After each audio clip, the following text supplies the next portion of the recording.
ये चौथा चैप्टर होगा जी कि पांचवा है?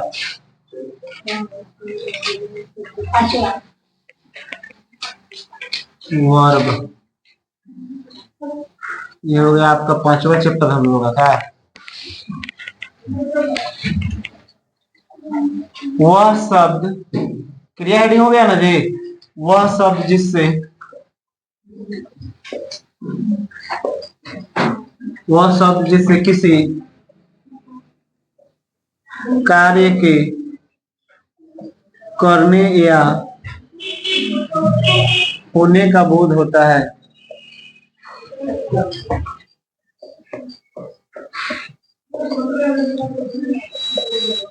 क्रिया कहलाता है।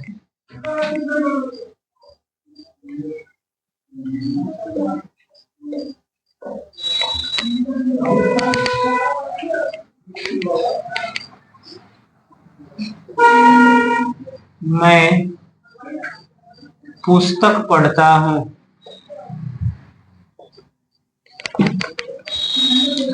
आप बाजार जाते हैं। इसमें कौन सी होगा क्रिया? पढ़ना और जाना। इसमें कौन दिक्कत नहीं होना चाहिए। अब देखो दूसरी का प्रश्न यह हो जाएगा, कर्म के आधार पर, कर्म के आधार पर क्रिया कितने प्रकार के होते हैं?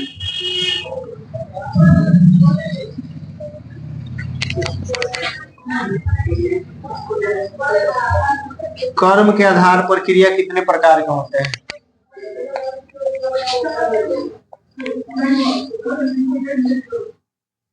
कर्म के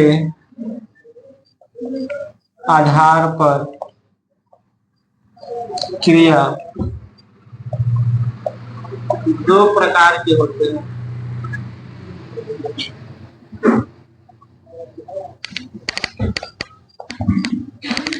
पहले का हो जाएगा सकर्मक क्रिया,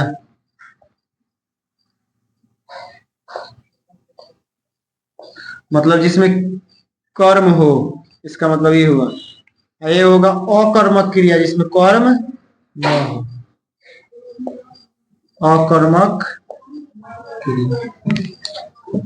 अब देखो, वह सब जिसे किसी कार्य को करने या होने का बोध होता है, क्रिया कहलाता है। जैसे मैं पुस्तक पढ़ता हूँ, आप बाजार जाते हैं। ऐसे अगर समझना हो तो ऐसे भी समझ सकते हैं, पढ़ना, हंसना, जगना, आना, रोना, डॉट डॉट, बहुत सारा लिख सकते हैं। बात समझ में आया? तो ये हो गया शब्द में, ये हो गया वाक्य में। बात समझ में आ रहा है ना? ये शब्द हो गया और ये वाक्य हो गया। तो हमसे शब्द नहीं पूछता, हम लोग से क्या पूछता है? वाक्य में पूछता है। इसलिए हम वाक्य में ही आप लोग को बताया। बात समझ में आया? और वैसे ही